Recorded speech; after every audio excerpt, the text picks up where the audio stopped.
If needlework is your passion, whether you're stitching by hand, machine, or mixing it all up, you're going to want to hear about the Mr. X Stitch Contemporary Needlework Prize 2025.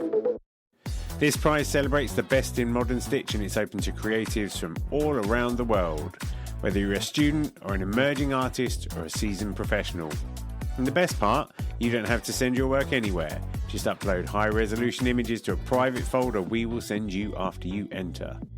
You can enter more than one category, for instance, hand embroidery and 3D textiles. Just grab an entry for each one. And if you've got a student ID, you can get 50% off the entry price as well. The deadline for entering is 30th of June 2025, and entries are now open at xstitchmag.com/prize-entry. Thanks to our brilliant sponsors, Bookmarked Hub by Search Press and David and Charles, and the legends at Lowry Workstands. If you've got the stitch bug, this is your time. Show us what you've got. Enter the prize now. Visit xstitchmag.com/prize-entry to get your ticket today.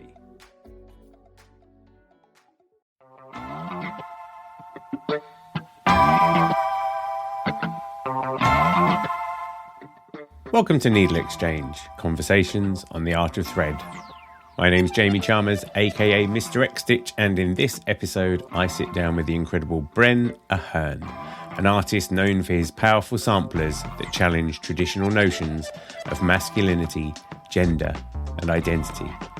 I've known Bren for over a decade. He was featured in my Push Stitchery book, and so it was great to talk to him, and we dive straight into the conversation with the concept of magnified moments, those small but pivotal experiences that shape us, before we go into Bren's early memories of gendered expectations and how they influenced his work.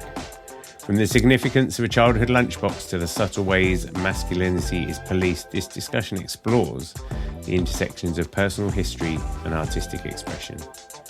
If you enjoyed the episodes with John Thomas Paradiso, that's NeedleXChanges 11 and 12, where we talk about his queer thread connections, you will love this chat with, quite frankly, one of the nicest needleworkers you could hope to meet.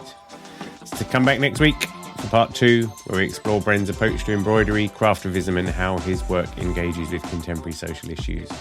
And as always, don't forget to subscribe on your favourite podcast platform and check us out, Mr. X Stitch, on Instagram if you aren't already. I'll be back next week, but until then, enjoy the show.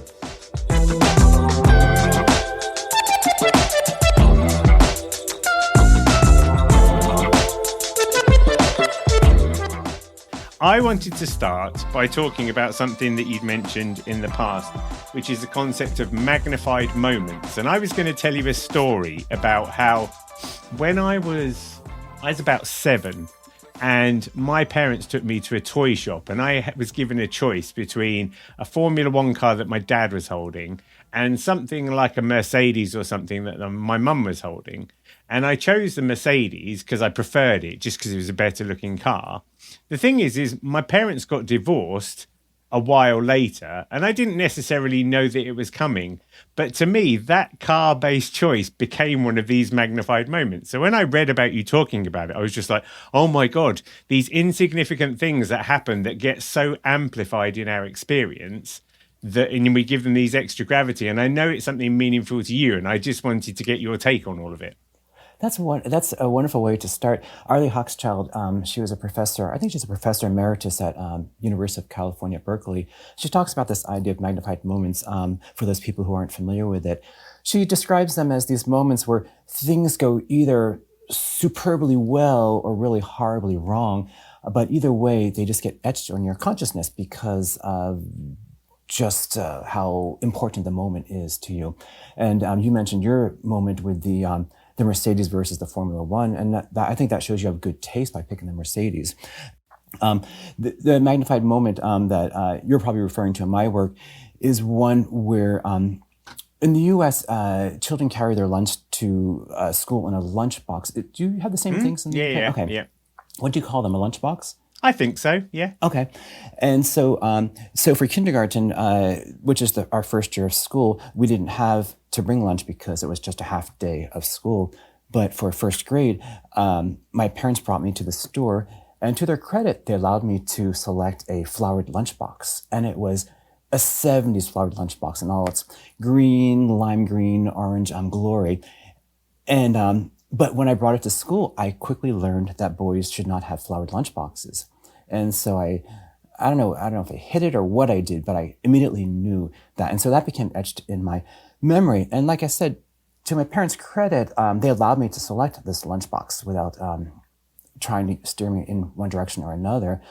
But for me, why it was so magnified was because this was my first moment in my life where my gender had been policed, how I was performing my gender. And Judith Butler, who's another professor at UC Berkeley, talks about this idea of gender as performance, where we are born a blank slate, but then society places on us how we are to behave. And with your example, with the Formula One versus the Formula One's I'd say a very masculine, kind of beefy kind of car. It's all sports, isn't it? It's no comfort. Yeah, exactly. Yeah, and so the reason why like I said, the reason why it's magnified for me was because it was my first moment where my gender had been policed until what to do and what not to do. Yeah, and it's quite a funny one, isn't it? Because I don't think we don't realize at the time, but I think the fact that these things are so sticky obviously means something. Now, I know as a rational human that my decision did not force my father to move out. There were lots of things that interplayed with it, but I definitely remember it as being a choice that I was making between these two parents. And it was something almost like I'd never had to do before. And I think maybe that's why it stuck so much. And I forget, what did you say? Did you pick the Mercedes or the Yeah. So basically I picked my mum over my dad. And I mean, maybe that's, I don't know. Do you know what I mean? Like Freud's going to have a field day the minute I unpick this. I'll probably start crying in a minute. But it's funny how it works. And it's weird. It's because how old were you at the time? 6 or 7. And what a horrible position to put a child in but that also shows just how young we are when we are forced into these boxes of how to perform and choices. Was that, I mean, so for you, that was a profound moment. Was that the first moment that you noted that there was a difference? Yeah. I mean, I knew girls were girls and boys were boys. Well, of course, that whole binary thing is suspect, given that people are born intersex, there's transgender people and other situations. But I at least knew there were other genders other than boys. But it was the first time that I learned that I had to act a certain way as a boy. Yeah, and it's funny, isn't it? Because we do, like, even my daughters. So I'm a girl dad, and I'm very relieved to be a girl dad. But it's interesting when you get the boys wear these colours, girls wear these colours, boys like diggers on their t-shirts, and girls like unicorns, and just all of these things that just played out. And then to that point, then you and I both sit in this thing that says embroidery is for girls. And I actually exploited that idea of embroidery being for girls with my samplers. Yeah, exactly. Yeah. So let's talk about that. I mean, was that something? Because I think you had a moment where embroidery kind of clicked, didn't you? It was, you saw somebody showed you some samplers, and that was a real moment as well. Probably a magnified moment upon reflection, but. I was weaving, and then I went back to grad school, and I thought to myself, well, I should do embroidery because of the gendered implications of embroidery. But also, I thought it would take less time than weaving. And then my husband said, ironically, that my embroideries take just as much time as my weavings. So anyway, to bring it back to your question, I was at school, and Barbara Shapiro, who is she works in many media. She works in basketry, dyeing, and the like. And she was a teaching assistant at San Francisco State University, where I got my MFA. And she said, oh, you're doing embroidery. You have to see the collection of Marion Sauce, who was this woman who lived down the peninsula from San Francisco. So I went to see her collection. It was really eye-opening. Through seeing her collection and through subsequent research, I learned that samplers and embroidery have had different connotations in different eras, as you know, given your whole background. But for those of you who are listening who may not know, in some cases, for example, with the show Downton Abbey, the daughters, sometimes they would embroider in the living room. So in their class, in their society, in their time, embroidery was a sign of the leisure class. These women did not have to work. But in other times, maybe 100 years earlier, girls were not afforded an education. So they would learn their ABCs by stitching them onto cloth. And if a family went into service, if a girl went into service for a family, she might bring out her example cloth called a sampler to show the family of her embroidery skills. Sort of like a CV, wasn't it? It was like Exactly. Yeah. And also in some of these samplers, the girls would stitch some sort of saying about how to be a proper girl or proper woman. So this got me thinking about how I've been educated to be a proper man in American society, which ties in with your magnified moment at the beginning, the Formula One versus the Mercedes. And so I decided to just think about this and to document these moments. And so I thought of, and the first thing that came to mind was violence, that American men are socialized to be violent. And my first sampler, which is on the wall behind me, it's an ABC sampler. For those people who don't know, that means I've stitched the ABCs in different alphabets. And then the expression I have on it, it says, when I refuse to fight, I'm called a pussy. And we can see this violence through American society, not only physical violence, but verbal violence with our current president bullying Zelensky of Ukraine, verbal violence, physical violence. And so it makes me sad. So I'm just making commentary on how I've been educated to be a man in American society. I know that's a long-winded answer. No. It's a perfect answer. And I want you to go long on all your answers because, quite frankly, I could sit and listen to you talk all day. I think it's fascinating, isn't it? Because I remember discovering your work, let's say 2010, because that was when Push Stitchery came out, I think, and you were in that. And it was understanding that thing about how you were just triangulating your position in society around you and then using these traditional samplers in that same way. And to me, I just saw it. To me, it was one of the earliest examples I'd seen of someone taking a sampler and putting it to contemporary use. And then also you just documenting yourself at certain points. So it's almost, to me, it was like a map of Bren, something like that. That's interesting because I had a show at the Bellevue Arts Museum, about 9 or 10 years ago. And the curator, Stefano Catalani, he wrote an article for Surface Design magazine a year or two prior. But he said that my samplers are kind of like diary pages of embarrassing moments. Because I have other ones where there's one where I'm told by an older female relative that men have fancier job titles than receptionist. And that made me kind of sad because this woman was putting herself into a subordinate position. I also realized that she's a product of her generation where women do not have as many opportunities. But even today, women still do not have as many opportunities as men. So how is that for you, being a father of girls, thinking about that? It's a weird one. I think I adopt the philosophy that says that by the time, in 10 years' time, when they're 15 and 17, I will be a bit of a wreck because I'll have 2 teenage daughters. But more importantly, I feel like the world will have turned. And in some ways, I think with so many of these things, whether it's social media or whatever, there's no point sweating it now because the game will have changed. I'm pretty sure that in 10 years' time, people will have had to have started paying for Facebook. So it'll probably have died off or some such or other. Do you know what I mean? So, and I guess I believe in human beings. It's hard at the moment because there's a lot of knuckleheads in being human beings and stuff. But I just think, with my 2 daughters, I just want them to lean into the skills that they've got. And I don't believe that it would be a gender discourse because like Flora wants to be an animal scientist. I think she wants to be a vet, something like that. That's fairly gender neutral.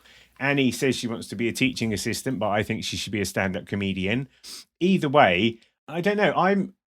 I feel grateful to be quite aware of it. Like weirdly, when I went to uni, I ended up studying psychosocial studies, and that ends up being man's influence on society and society's influence on man, which at the time it was quite an easy subject to do. But having gone into this, needlework is for little old ladies, all of those gender-based stories that we just find ourselves dropped into, it's really interesting to have that slight self-awareness, I think, because so many of these things now, you just learn it's marketing.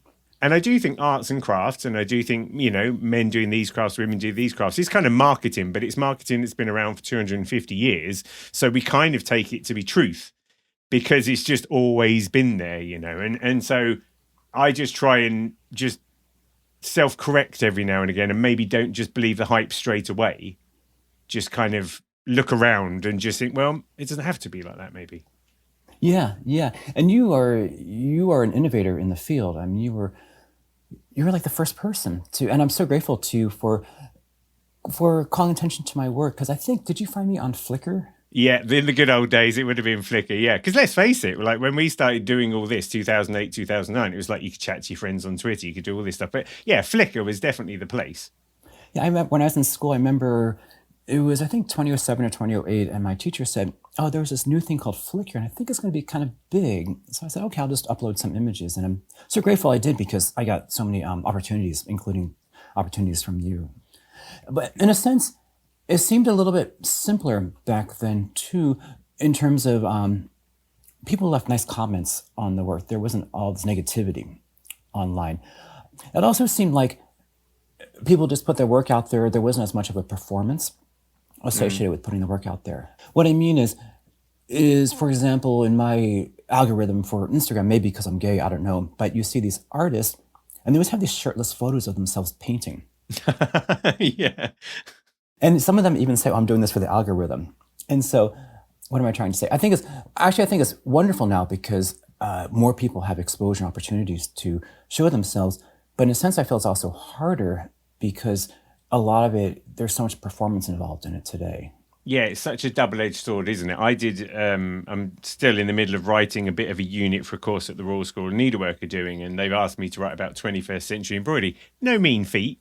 But one of the things I said, like, Instagram is such a game changer because it made it so simple for people to find inspiration. But the flip of it is then we become beholden to these algorithms. I was listening to a podcast this morning, and on that they were saying that the algorithms work in two ways. One of the things is it feeds us stuff that we want to see. But the other thing that it does that we don't realize is it coerces our behavior to make it easy for it to send us stuff. So it sort of modifies by like the For You page or whatever, it shows you all this stuff. And over time, it just modifies that to make you easier to just fit into these categories or something. And that's like the stealthy way that we don't realize. So I remember with Instagram, it would be like, it was just okay to do images. And then suddenly, because TikTok came along, you had to do videos. And if you didn't do videos, people were just falling down. And now it's not, you've got to do videos. Like you say, you've got to do videos with your top off, which is not good as far as I'm concerned. But then it's whatever's next, isn't it? And it's just that it sort of, again, pulls away the need for us as people, humans. We have to become products. We have to become brands. We have to market ourselves and play that game. And I, personally, am so grateful to be a curator rather than a creator, because I don't even have to do that. We just keep showing nice things that other people are doing, But it is, we're being just tugged along, aren't we? Yeah, and I started actually about 2017 or so. I kind of started to drop off the map for a number of reasons. One was that I had a big show at a museum, and the curator left, and I talked to the museum about shopping the show around, and they didn't have the staff to shop it around. And then I started a new job where I worked all the time. And so I didn't really have time to start putting myself out there. And then I just kind of said, well, it's kind of a hassle to put yourself out there. And so I also see the effect too, where I've dropped off. I haven't been showing, I've been showing hardly at all. And that's why I'm so grateful to you for saying, hey, let's chat today.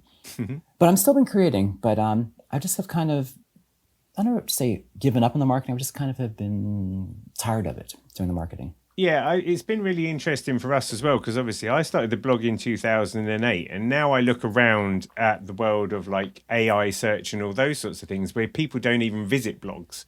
So it's almost like having to rethink that whole process and having to realize that the best way to market, from my standpoint, from a marketing standpoint now, it's email marketing, because that's like permission marketing. That's where people have said, I want to hear from you. And so you can communicate directly with them. And you're not beholden to, the whims of the different like big tech companies and stuff like that. But I think that the other thing I've had, and this might make sense, is I used to listen to a couple of podcasts, The Rest is Politics US. And I decided at the start of the new year to stop doing that, because I just found that about twice a week for 2 hours a week, it was making me annoyed. And I was like, I don't need to do that, And I think there's something there, isn't there? That if we find ourselves just, the beauty is in the making, the beauty is in the storytelling, the beauty is in the creative act, and it's the creative act that we're meant to do, not the creative act that then we're forced to do as a byproduct of trying to do the first one. Do you know what I mean? I think we owe it to ourselves to peel away those layers and just do the thing that we're meant to do, not the thing we're told to do. Yeah, which is hard, because even before this whole social media landscape, I think it was even hard to realize what that is, what we're meant to do. Why do I say that? I think because, also the tradition of needlework too, with this perfection. When I had a show at the Bellevue Arts Museum, I was giving a tour to the docents before the show opened, and I said, "Do you want to see the back?" And they said, "Yeah." So I showed the back, and one of the docents said, "Oh, well, I see that all of your stitches in the back are horizontal and vertical instead of all vertical." And so, in a way, I feel as though she was trying to put me in my place. She just kind of acted as, "Oh, that's interesting." Yeah. And so that's why I'm grateful to you for just showing innovative artists who are breaking the rules or still following, in some cases, still following the rules, but just doing it in innovative ways. They're all those layers, though, aren't they? That's just another layer of how things should be according to external critique or something. Do you know what I mean? Because it doesn't matter what the back of the work looks like. I think there's a skill, and it's like saying Japanese embroidery, all the stitches have to be perfect. That's Japanese embroidery. But cross-stitch by a 10-year-old can be whatever the hell it likes on the back. And it's only... I always used to say it's the same. It's just a gender socio-political discourse. I always used to say as well that like people who were really nitpicky about how the back of your work should look are just angry because you're younger than they are and they're staring death in the face, which is it's very much a paraphrase. But do you know what I mean? It's like a lot of this stuff. It's tricky because some people come from a position, I think, where they want you to be better at your craft because that's craftsmanship. But it's like sometimes it is just that critique, isn't it? It's something that we all face. I mean, I figure that's something that you've been bouncing along ever since you became self-aware of all that kind of stuff. Is that fair? Yeah. And interestingly enough, which I don't know why I didn't say this to her, but a reason why I do, especially my big samplers, actually all my samplers, but if I have, how do I put this so the listeners can understand? For my big samplers, I go up one hole and over 3 holes. I'm using Aida cloth. I go up one hole, I go over 3 holes and then go in the 4th hole. Mm-hmm. And then if I have all of my stitches on the back in a vertical direction, there's a lot of take up. So it pulls up the fabric. It bunches up the fabric. Mm-hmm. And so that's why I vary it. It's like smocking or something, isn't it? You're using it from a structural standpoint. Exactly, yeah. Take that, lady. Yeah. But that kind of made me sad because that kind of ties in with that whole thing I was talking about, that other sampler where the person told me that men have fancy job titles. It's not the same thing, but this whole idea of setting these limits on oneself that can be detrimental. Yeah. I don't like. Why do we do that? I mean, you've done, how many samplers have you done? Good. I think I've done about 20 or so far. And they've always been big as well, haven't they? No, well, the one behind me, that's small. I have about maybe 4 or 5 small ones. And then when I was in school, I was like, well, I guess I'll do big samplers. I mean, for the listeners, that's still like, what, A3 size? It's not small as in 4 inches or something, is it? Oh, yeah. Yeah, that's true. Yeah. Yeah, so it's about half a meter by, I don't know, like a third of a meter or something. Yeah. But the reason why I started the big ones because I was in school and they said, you have to do something different. So I was like, oh, I'll try big samplers. And now that I'm older, it's kind of nice since I have arthritis. And so the stitches are easier to make. How long would one of your big samplers... I mean, you're sitting there, you just do it with it like draped over your lap like it's some kind of massive thing? Or do you sit in a frame and do it properly with proper posture and all those kind of things? What do you think? I actually have a table here, and most of them are on Aida cloth, and Aida cloth has sizing, so it's stiff. So I tend to work outside in without a hoop or a frame. Mm-hmm. Yeah. And then you sit there and then, because the other question I was going to ask is this idea of when you're doing a piece about a subject, you dwell on the subject.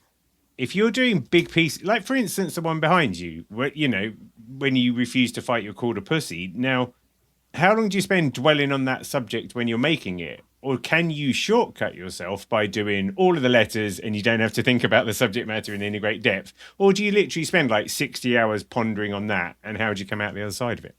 What I do is I spend 60 hours pondering this is taking forever. So I'm actually kind of divorced from the subject. I mean, I map it out using a software like MaxStitch or something like that. And then I go to it. So when I'm actually stitching, I'm not really thinking that much about the subject. I'm listening to podcasts, I'm listening to music, and I'm just kind of, I wouldn't say resentful. I'm just kind of tired of the piece by the time I finish it. Mm-hmm. And so I can't appreciate it until maybe a couple of months after I finished it. Right. Yeah. So is it more that the thought goes in at the planning stage in that case then? Exactly, yeah. Right. And how do you like, because the other thing is, yeah, you're very much still, I believe, playing with the traditional sampler style. You're going for that very simplistic approach. Is that something that's important to you? Because you've definitely kind of stuck there. Yeah. The reason why I've been working with this is because I view it as like three things kind of informing each other. The embroidery, quote, women's work, the sampler form, which has been used by girls and women to reinforce femininity. And I think the message, and then the sampler form actually has messages of femininity. So they all kind of reinforce each other. So I think that's kind of why I've been working with there. When I was in school, my teacher suggested I be freer, and I had a couple samplers kind of in the style of Chilika Schwartz. Mm-hmm. And but to me, they just all look like Chilika Schwartz's ripoffs. And so it's, I guess also I'm kind of known for this kind of sampler too. So it's kind of my calling card too. Mm-hmm. Yeah, your sort of signature style. It's interesting, isn't it? Because you just don't, I don't know, you just don't see modern samplers. I remember once back in like 2010, someone did one that was like a Cthulhu sampler, and I was like, well, there's a different line of thought. It's not, I mean, maybe I'm wrong.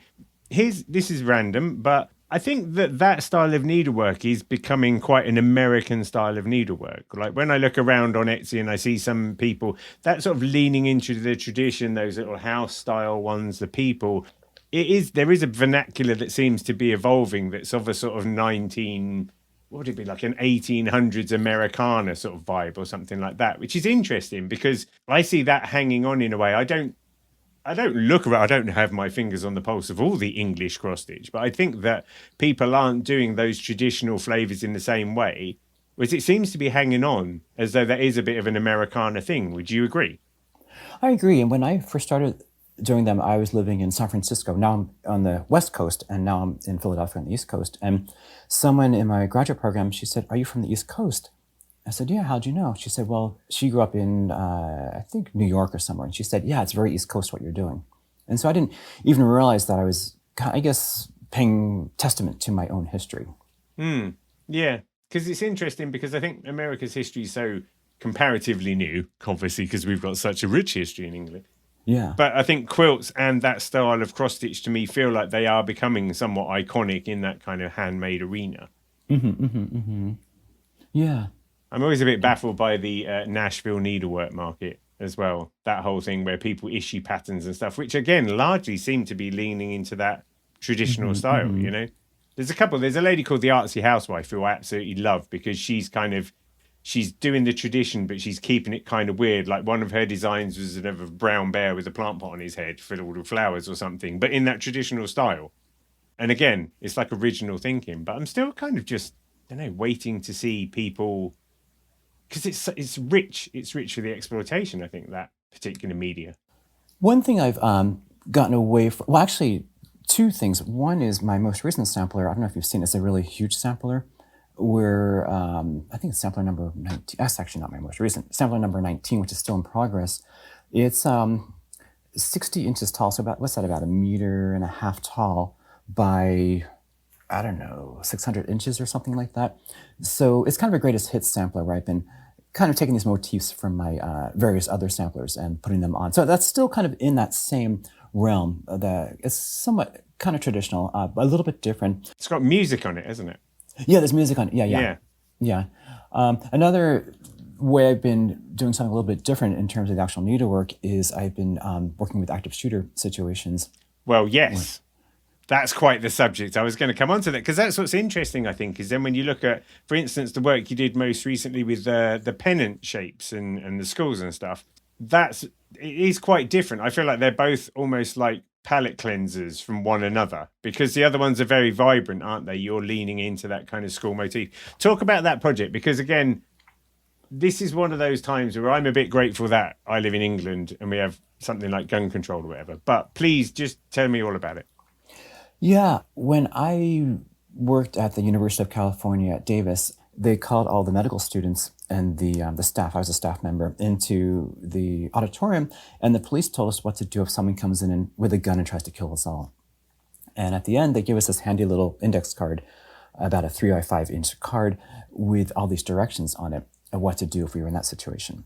I thought, well, this is crazy, as if I'm going to whip out this card. Hang on a minute, don't shoot, just got to get my card. Exactly. And so I stitched a supersized version of that. That was in 2011. And it was very wordy, the card that they gave us. That's another thing, as if you're going to read all these words too.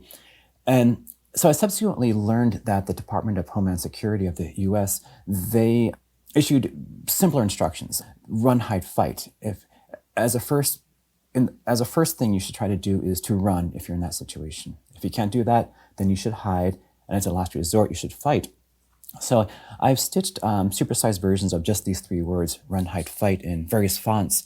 So to me, that kind of is a next generation sampler, because have you seen that piece?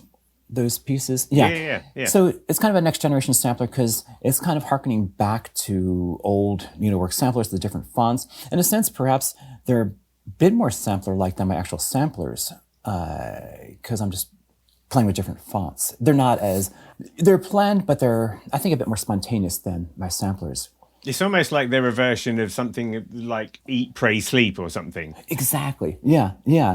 And then more recently, I moved to Philadelphia in 2021 to be closer to my mother in her last years of her life. And I started taking screen printing at the Pennsylvania Academy of the Fine Arts. And so I decided I wanted to do a pennant for each school in the US at which there's been a school shooting in the colors of that school.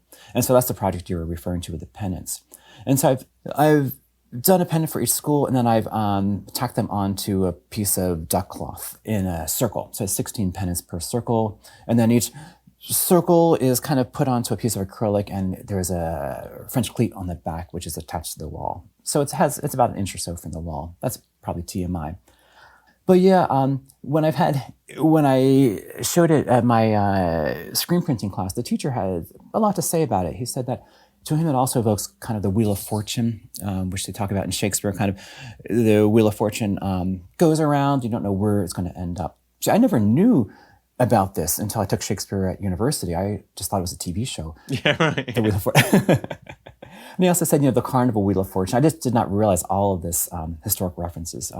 He said, you don't know if you're going to get shot or not. And so he said they also look like targets, my circles. So what's your take? Any thoughts? I think so there's a few different things. It was making me think. I had Betsy Greer on a few episodes ago, and we were talking about craftivism and sort of the reality of craftivism, because I think there's this contrast sometimes where people think if I do a cross stitch that says, save the planet, it's going to change people's minds about CO2 and stuff. And it's just, the scale just doesn't fit. It really doesn't, isn't it? Because for all the individual work we can do, China's going to still belch out coal, CO2. So it makes me wonder in some ways about the validity or the need for it, because I see it as an infographic and I see it as a way of enlightening people to the numbers. Again, we don't have it over here, but I'm pretty sure you guys get about a third of the way into the year, and then there have been more shootings than there have been days in the year or something. Tragic, isn't it? It's those kind of stats. Mm-hmm. So I recognize that you're doing those kind of infographics, and then it's trying to understand what the purpose is. And I wonder whether the value of the work is internal for you, or whether there is an external thing of it being a statement piece that can be shown to people to try and forward on the debate. Yeah, that's interesting you mentioned about the whole craftivism, because I was asked about that in another interview about activism. And I don't really view myself as an activist. I view myself kind of as a presenter of information, as you mentioned, because I feel as though also in some instances of craftivism that one can alienate like half the country, depending upon what is stated on the piece. So from my pieces, I just try to present the work. For example, I'm just presenting, these are the number of schools where there have been school shootings. Like with my samplers, this is my own experience. I'm not saying that's your experience, that's my experience. I'm not saying it's good or bad. I'm just saying this is what happened. So what are your thoughts about kind of craftivism? You mentioned about, what are your thoughts about when someone explicitly says bad, bad, bad? I think if it gets out of their system, then maybe that's okay. You know, I think if 10 years down the line they're still saying bad, bad, bad, bad, bad, then I feel like maybe they haven't learned or evolved. I think with any messages that we do, it's a bit like sweary cross stitch. You know, it serves a purpose, it gets you somewhere. But if you're still repeating the same things over and over again, I don't feel like you're particularly learning something. I think we have things here like there was this protesters, what they call Just Stop Oil, and they're talking about like climate change and those kind of things. Very valid, but they'll do things like have protests in where they sit down over a motorway and stop all the traffic. And I remember listening to this book that was called The Pitch by a guy called Oren Klaff. And it says, whenever someone presents an argument to us, our primitive brain kicks in first and tries to get rid of it. So when someone blocks off a motorway and inconveniences loads of people, all they're really doing is just pissing off loads of people. They're not, no one in that, who sat in that traffic is going to go, oh, actually, yeah, I think I should have cycled to work. Well, it doesn't work. It's a bold action, but all it does is it disenfranchises people. And I think the same thing when people say bad, bad, bad. After a while, you're just like, okay, I get the message, but what's good? Or, you know, how can we have a more enlightened debate? Because we can't just use blunt force trauma on these things. One of the things I appreciate about your work is it's quite light touch. So, for instance, with your samplers and with those pieces, with the pennants, they're statements of fact that are presented. You don't then have a video going, and this is the reason why you should think a certain way. You just present that information. And I think a bit like abstract art in some ways, it offers it up to the reader or the viewer to form their own conclusions. And that's probably about as best as we could ever hope. Yeah, I'm just trying to open a dialogue rather than shut down a dialogue.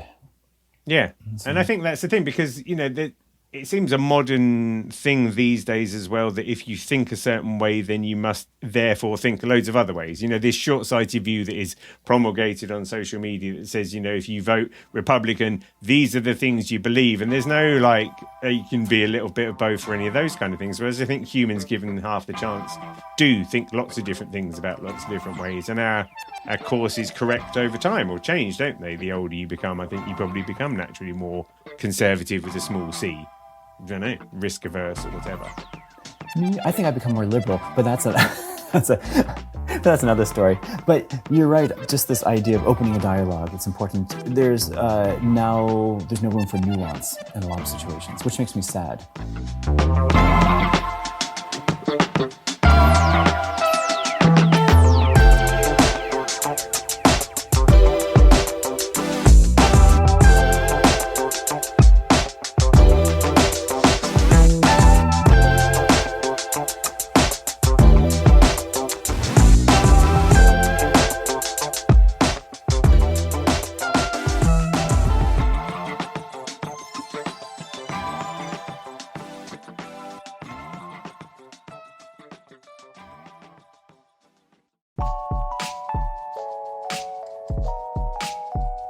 Thanks for joining me on another Needle Exchange. I hope you enjoyed the show. I'd love to hear from you, so feel free to email hello@needle.exchange, that's NEEDL.exchange, with any thoughts, comments or feedback. And if you want to keep up with all the news, sign up to the Needle Exchange mailing list at bit.ly/NeedleExchange. See you next time.